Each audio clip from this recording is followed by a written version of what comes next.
We have breaking news and sad news in the world of basketball to report. Bill Walton, legendary player and broadcaster, has died at the age of 71. The NBA saying in a statement that Walton died after a prolonged battle with cancer.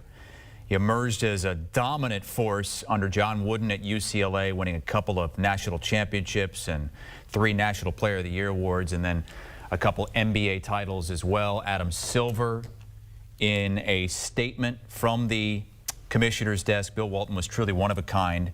As a Hall of Fame player, he redefined the center position. His unique all-around skills made him a dominant force at UCLA and led to an NBA regular season and finals MVP, 2 NBA championships, and a spot on the NBA's 50th and 75th anniversary teams.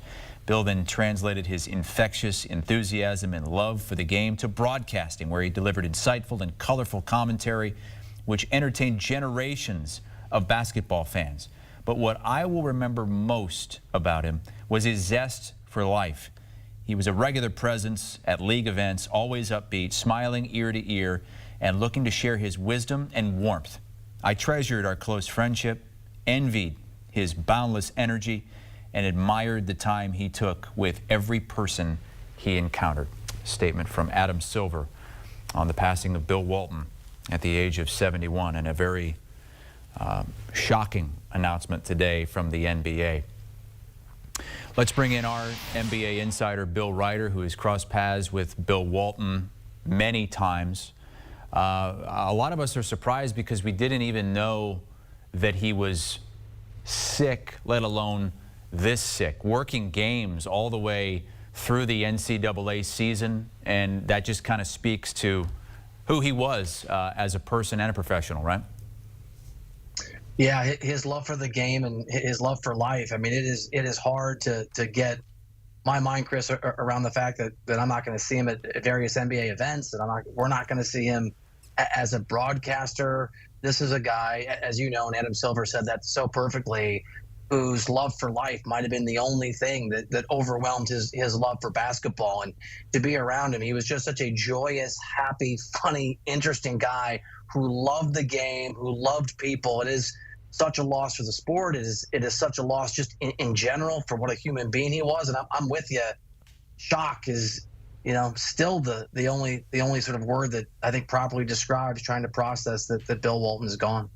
If you're of our age, in your 40s, you know Bill Walton as the colorful color analyst. But this was one of the greatest basketball players who ever lived at every level. From his college days to his NBA days, he accomplished everything, and such a larger-than-life figure on the court as well. How amazing is it that those accomplishments, because of what he did in broadcasting and then as an ambassador, were almost overshadowed in his career?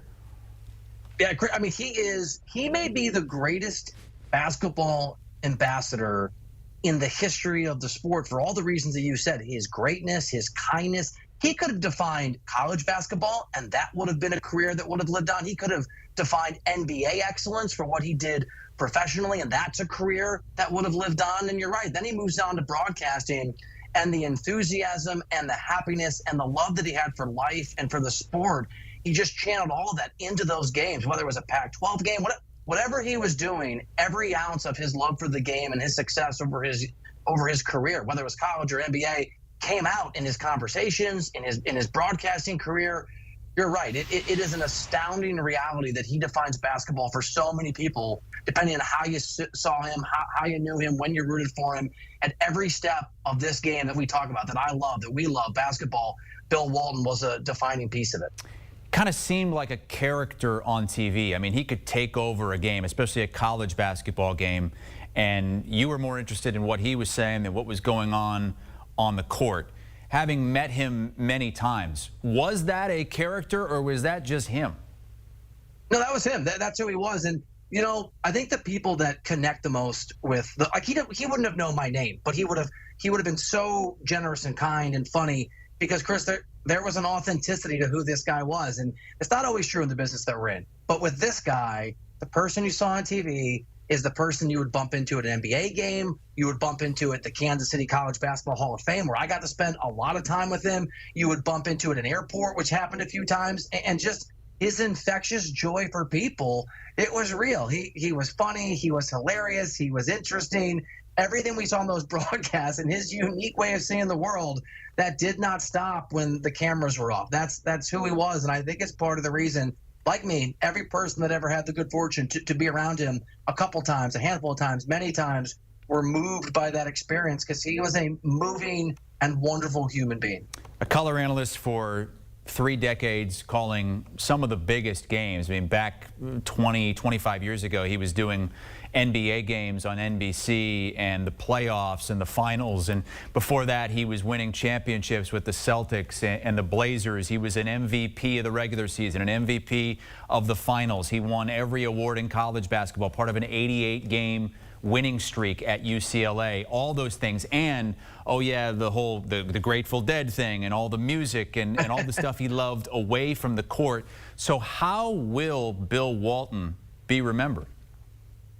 I think he's going to be remembered as one of the kindest, most generous people of spirit that the sport has ever produced.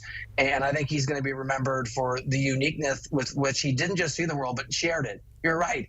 Grateful Dead, the quirks of his broadcasting commentary and the way that he could reach through a camera or reach out to you if you bumped into him in person and connect on this remarkably human level for someone who towered above everybody in turn, almost everyone who'd ever played that game.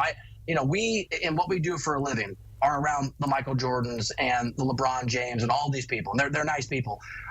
This is the one legend I met who just would connect with you as if he was your neighbor, as if you'd known him forever. And Chris, I think he'll be remembered as not just one of the great basketball players of all time, but one of the great people of all time. And for that to be true in combination, and for him to have the energy and the joy for life, to let his guard down and be that person with strangers, I think that's a big part of his legacy and the way that he connected with people. That's our NBA insider, Bill Ryder, remembering the late Bill Walton. Stunning news today for many of us who didn't even know that he was suffering. The NBA announcing Bill Walton has succumbed after a prolonged battle with cancer at the age of 71.